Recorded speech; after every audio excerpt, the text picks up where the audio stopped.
Imagine you are 18 years old, alone on a Pacific island under enemy fire, walking unarmed into a cave filled with terrified Japanese soldiers who have been told Americans will torture and kill them. You have no backup, no weapon in your hands, and you speak their language with the vocabulary of a child. Yet somehow in the next 30 minutes you will convince 800 soldiers and civilians to surrender to you and you alone, achieving what entire battalions could not. This is not fiction.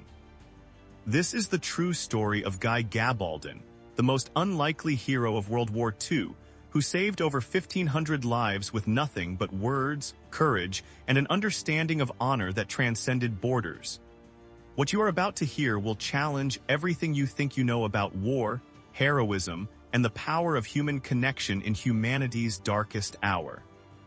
Guy Louis Gabbaldon was born into a world that had already given up on him.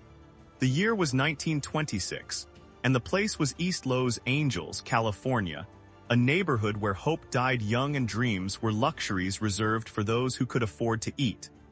Guy was one of 7 children born to Mexican-American parents who struggled to keep their family fed during the crushing poverty of the Great Depression. His father worked whatever odd jobs he could find. His mother tried to stretch every penny until it screamed. But there were too many mouths, too little food, and too few opportunities for a family marked by both their heritage and their circumstances.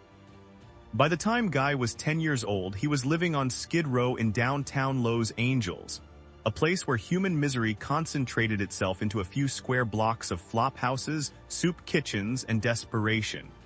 He was not there by choice. His family had fractured under the weight of poverty, and Guy found himself shuttled between relatives, each struggling with their own survival. Skid Row was where society discarded its unwanted, where men drank themselves into oblivion to forget their failures, where children learned early that the world was not fair and no one was coming to save them. Guy slept in doorways, scrounged for food, and ran with street gangs because gangs offered what his broken family could not: belonging, protection, and a sense of identity in a world that saw him as disposable. The gangs of East Los Angeles in the 1930s were not the organized criminal enterprises they would become decades later, but they were dangerous nonetheless. They were collections of young men, mostly Mexican-American and Japanese-American, who banded together to defend their turf, their pride, and their very existence against a society that marginalized them at every turn. Guy learned to fight in those streets. He learned to read people, to sense danger, to talk his way out of situations when fists would not suffice. He learned that survival required both toughness and intelligence, that words could be weapons as deadly as knives, and that respect was something you earned, not something given freely. It was during these gang years that Guy met the Nakano family. The Nakanos were Japanese immigrants who ran a small business in the neighborhood, and their sons were part of the same loose network of young men that Guy ran with. There was something different about the Nakano brothers, something that fascinated Guy. They carried themselves with a quiet dignity despite their poverty. They spoke of concepts like jiri and on, words Guy did not understand but could sense held deep meaning. They invited him to their home, and that invitation changed the course of his life forever. The Nakano family saw in Guy what his own family had been too overwhelmed to see: potential.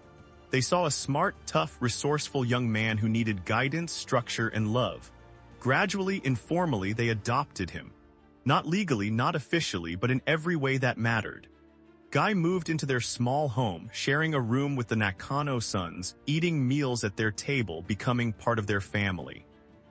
He was a Mexican-American kid being raised by Japanese immigrants in a city that barely tolerated either group, and somehow it worked. The Nakanos taught Guy their language, not through formal lessons or textbooks, but through the natural immersion of daily life. He learned Japanese the way children learn languages, by listening, repeating, making mistakes, and trying again. He learned to count, to greet people properly, to express basic needs and emotions. His vocabulary remained limited, his grammar often incorrect, but he absorbed something more important than perfect fluency. He learned how Japanese people thought, how they communicated, what mattered to them. He learned that Japanese culture placed enormous emphasis on honor, on obligation, on the complex web of social relationships that governed every interaction. He learned that losing face was worse than losing a fight, that shame was a wound that cut deeper than any blade.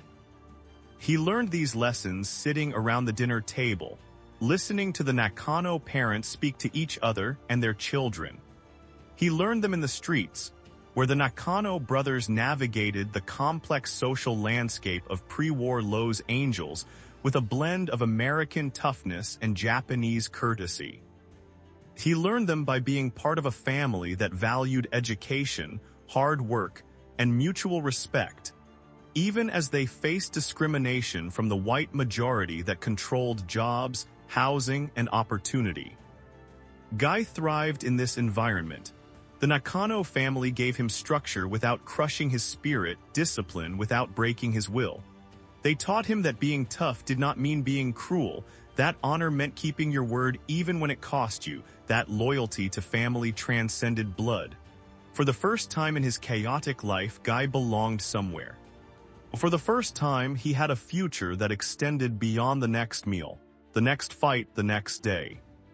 Then came December 7, 1941, Pearl Harbor. In a single morning of fire and death, everything changed. The Japanese Empire attacked the United States Pacific Fleet in Hawaii, killing over 2,000 Americans and plunging the nation into World War II. The shock, the rage, the fear that swept across America in the days following Pearl Harbor was unlike anything the country had experienced. Overnight, Japanese Americans, including the Nakano family who had raised Guy as one of their own, became the enemy in the eyes of their fellow citizens. Guy watched in helpless fury as the country he was born in turned against the people he loved. Within weeks, President Franklin Roosevelt signed Executive Order 9066, authorizing the forced removal and incarceration of over 120,000 people of Japanese ancestry living on the West Coast. It did not matter that most were American citizens.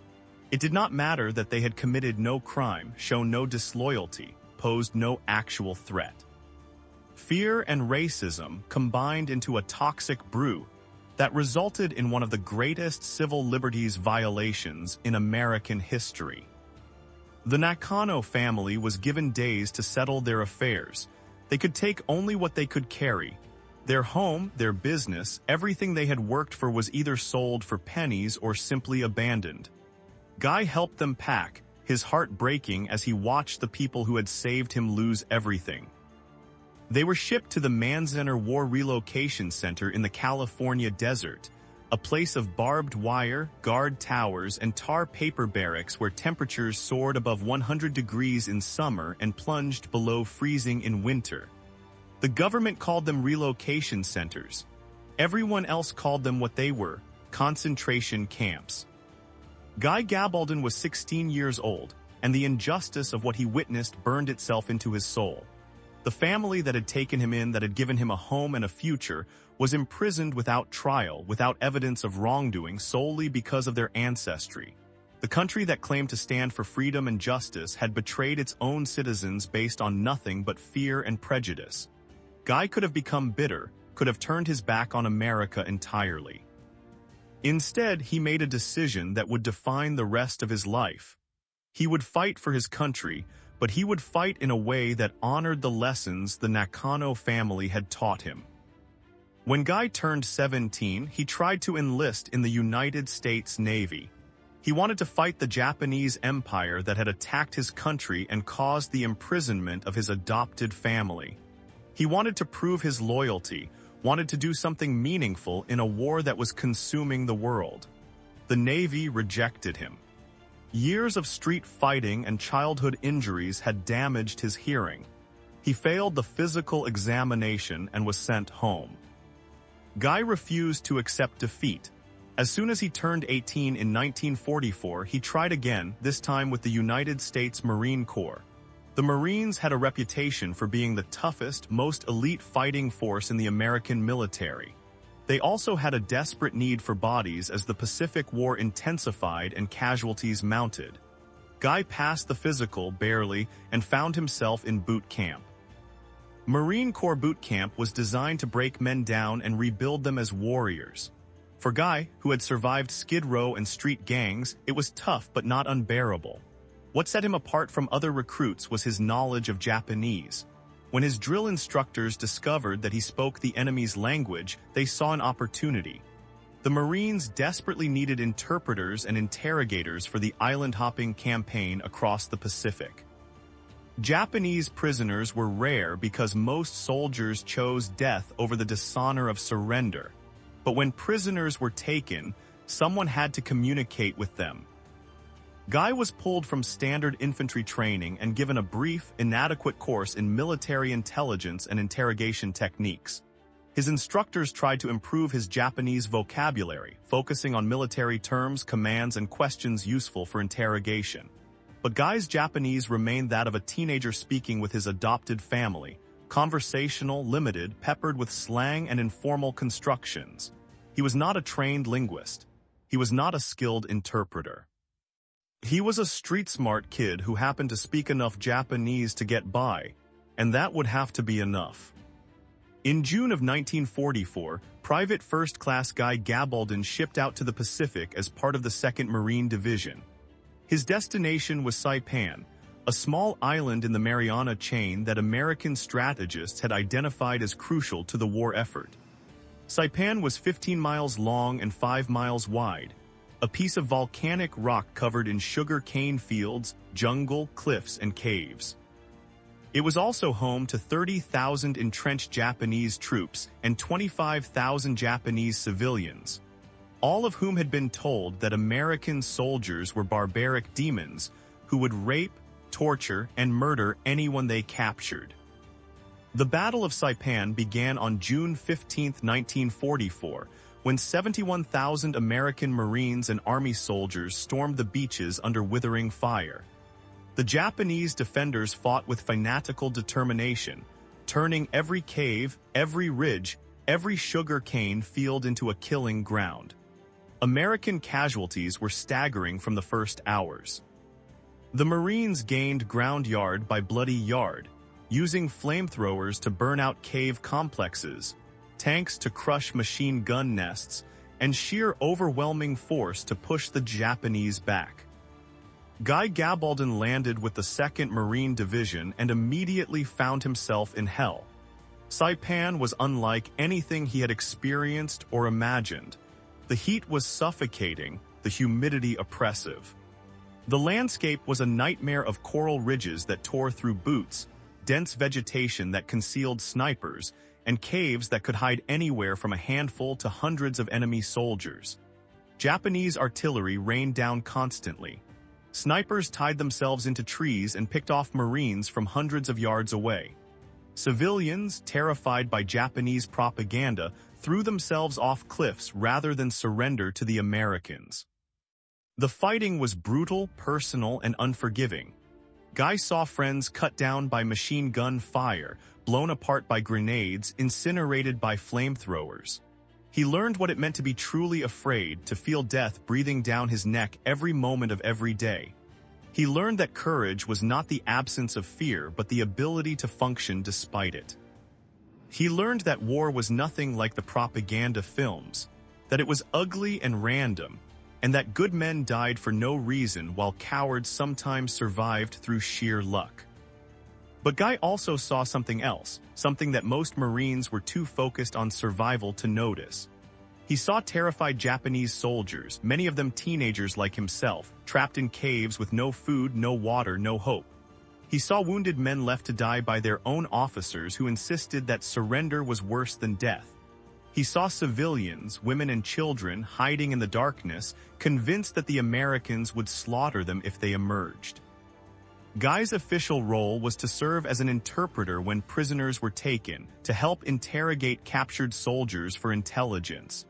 But Guy had other ideas. The standard American approach to clearing caves was brutal and efficient. Call for surrender, wait briefly, then use explosives, flamethrowers, or grenades to kill everyone inside. It was militarily sound, but it meant that thousands of Japanese soldiers and civilians who might have surrendered were dying instead, and American Marines were dying trying to root them out. Guy believed there was a better way, and he decided to try it with or without permission. Started small. During the first weeks of the campaign, Guy would slip away from his unit at night alone and approach cave entrances in areas that had been recently secured. He carried no weapon, only a canteen of water and cigarettes, items valuable to desperate, trapped soldiers. He would call out in Japanese, his limited vocabulary strained to the breaking point, trying to explain that he would not hurt them, that they would not be tortured, that surrender was not the dishonor they had been taught. Most of these early attempts failed. Soldiers would shout back that they would rather die, that they could not trust Americans, that he was lying. But occasionally one or two soldiers would emerge, their hands raised, their faces showing a mix of fear, shame, and desperate hope. Guy would treat them with respect, would give them water and cigarettes, would speak to them in their own language about honor and survival. Then he would take them back to the American lines, where they would be processed as prisoners of war. Word began to spread among the Japanese defenders that there was an American soldier who spoke their language, who treated prisoners well, who understood concepts like honor and obligation. The rumors said that surrendering to this particular Marine was not shameful because he respected the code they lived by. Guy heard these rumors from prisoners he interrogated, and he realized he had stumbled upon something powerful. Psychological warfare that played on Japanese cultural values rather than simply trying to break their will through force.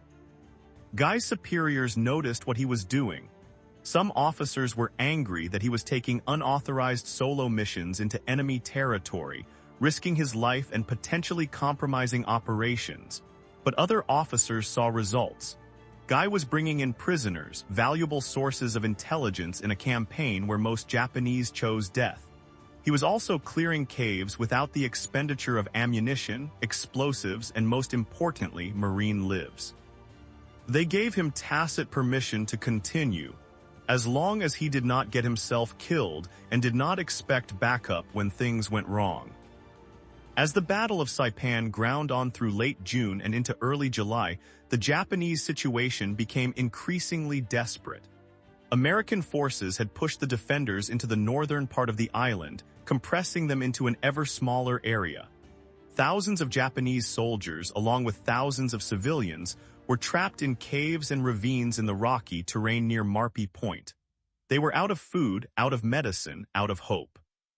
Their officers insisted that death was preferable to surrender, that the emperor expected them to fight to the last man, woman, and child.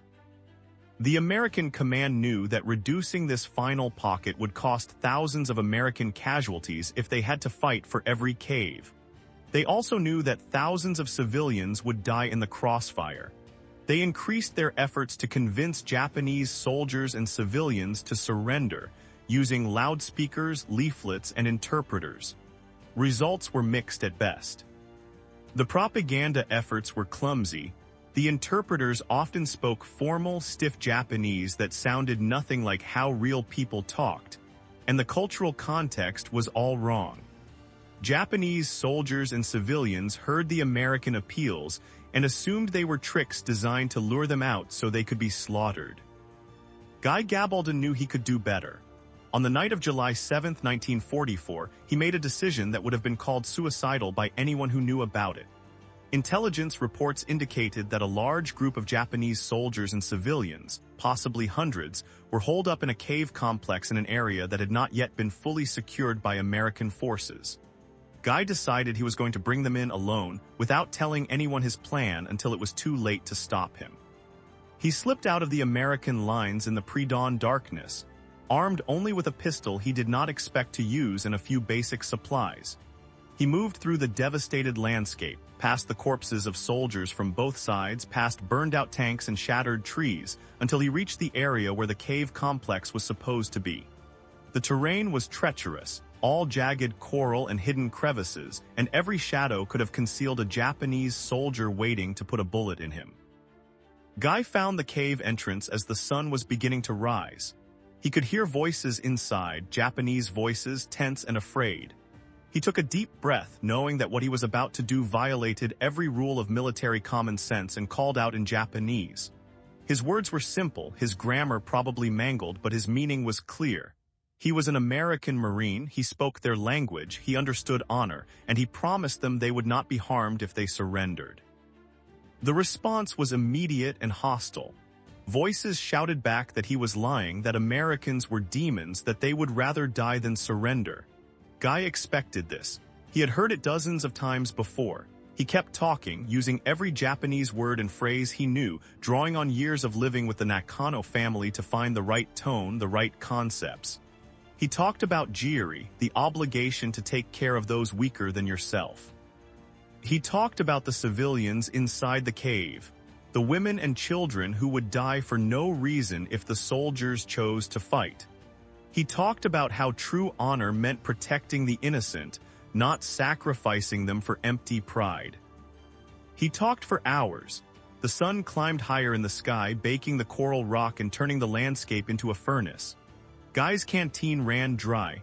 His throat became raw, but he kept talking because he could hear the tone of the voices inside the cave changing, becoming less hostile, more uncertain. The soldiers inside were debating among themselves, arguing about whether to trust him, whether surrender was truly as dishonorable as their officers had insisted. Finally, around mid-morning, a single Japanese soldier emerged from the cave entrance, his hands raised, his face a mask of fear and shame. Guy greeted him in Japanese, offering him water, speaking to him with respect rather than contempt. The soldier drank, then turned and called back into the cave. More soldiers emerged. Then more. Then civilians, women clutching children, old men barely able to walk. They kept coming, a stream of humanity that seemed impossible. And Guy realized with growing astonishment that he had stumbled upon something far larger than he had anticipated.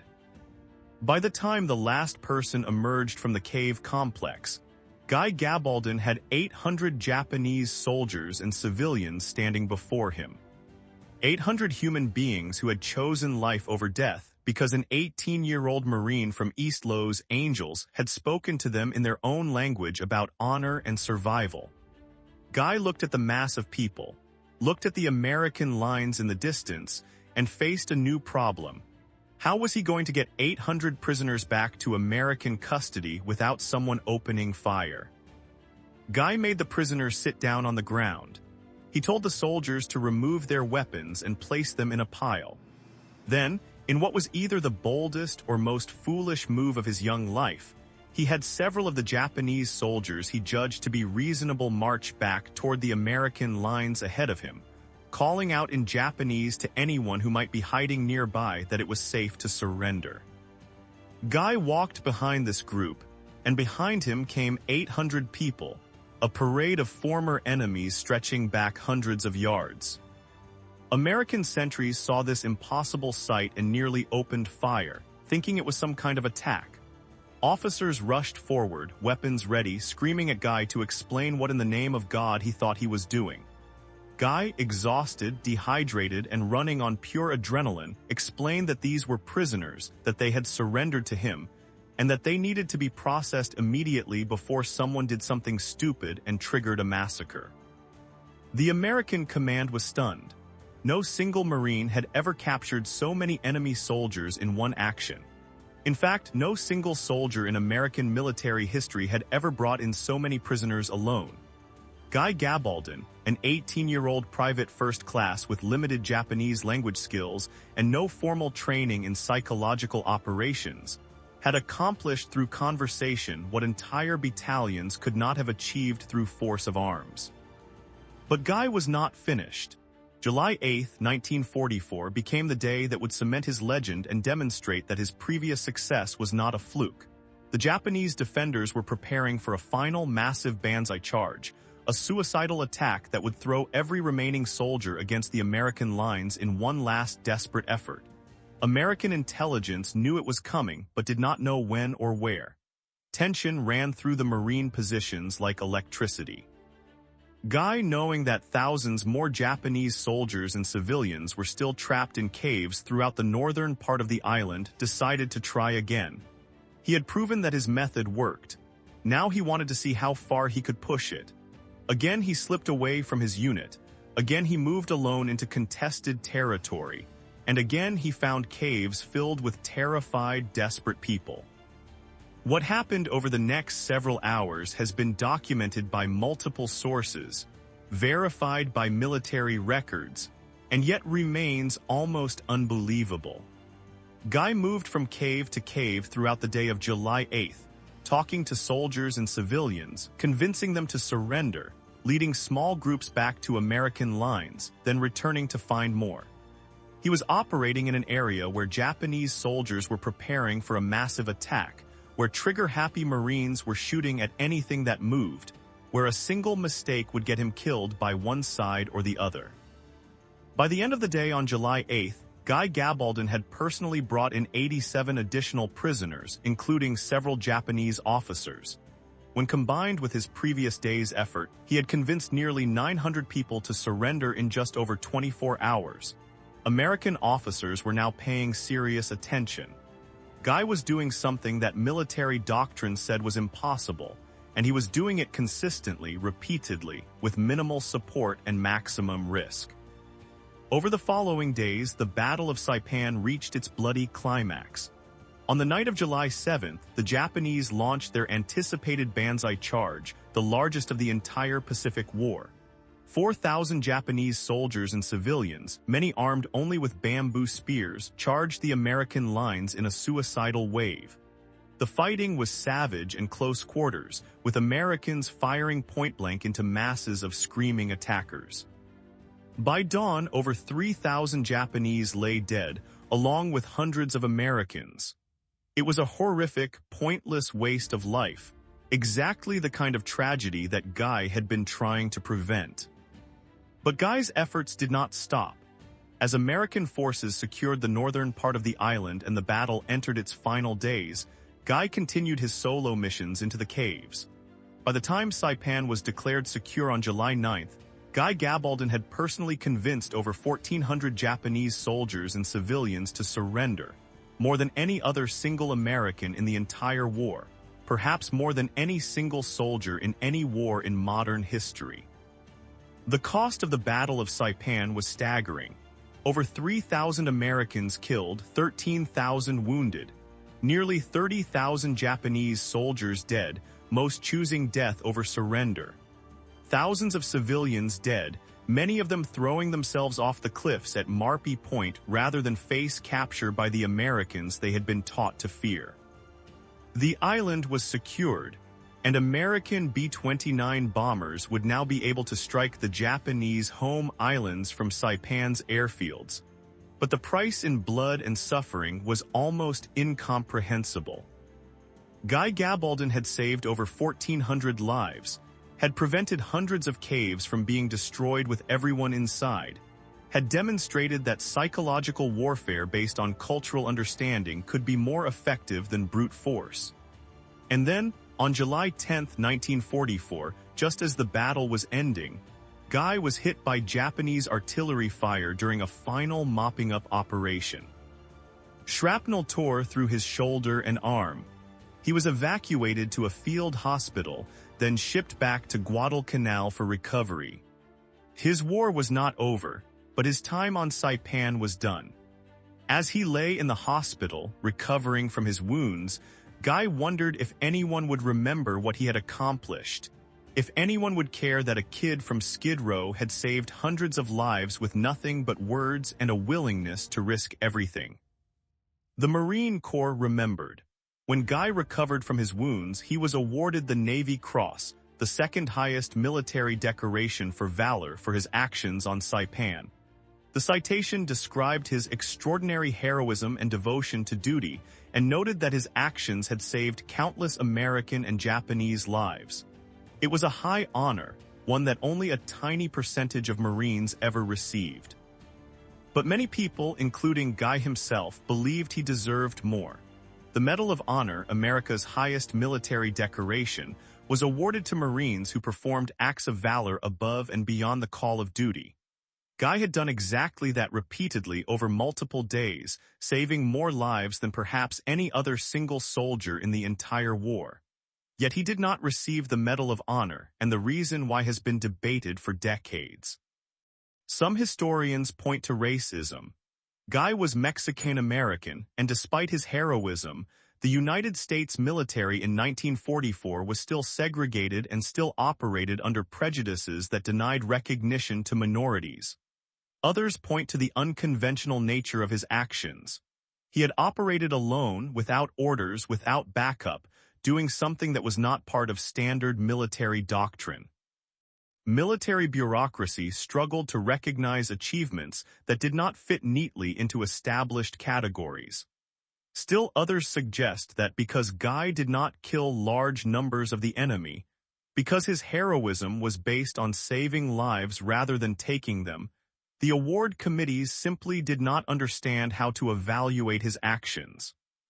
Whatever the reason, Guy Gabbaldon was not awarded the Medal of Honor in 1944.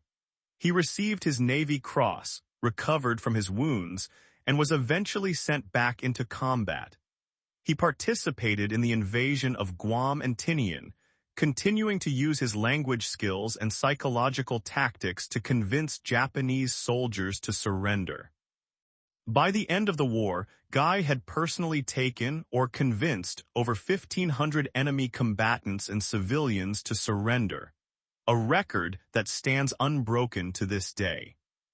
When World War II ended in August of 1945, Guy Gabbaldon returned to the United States as a decorated war hero. He was 20 years old and had experienced more violence, death, and moral complexity than most people encounter in a lifetime. He married, started a family, and tried to build a normal life in civilian America. But normal was difficult for someone who had done what Guy had done, seen what Guy had seen. Guy struggled with what would now be called post-traumatic stress disorder. He had nightmares about Saipan, about the faces of the people he had convinced to surrender, about the friends he had lost to Japanese bullets and artillery. He worked various jobs, never quite settling into any career, always carrying with him the memories of that island and the knowledge that he had saved hundreds of lives through sheer force of will and cultural understanding. In the years after the war, Guy told his story to anyone who would listen. He gave interviews, wrote articles, and pushed for greater recognition of what he had accomplished. Some people believed him. Others thought he was exaggerating, that one man could not possibly have captured so many prisoners alone. The official records supported his claims, but skepticism persisted.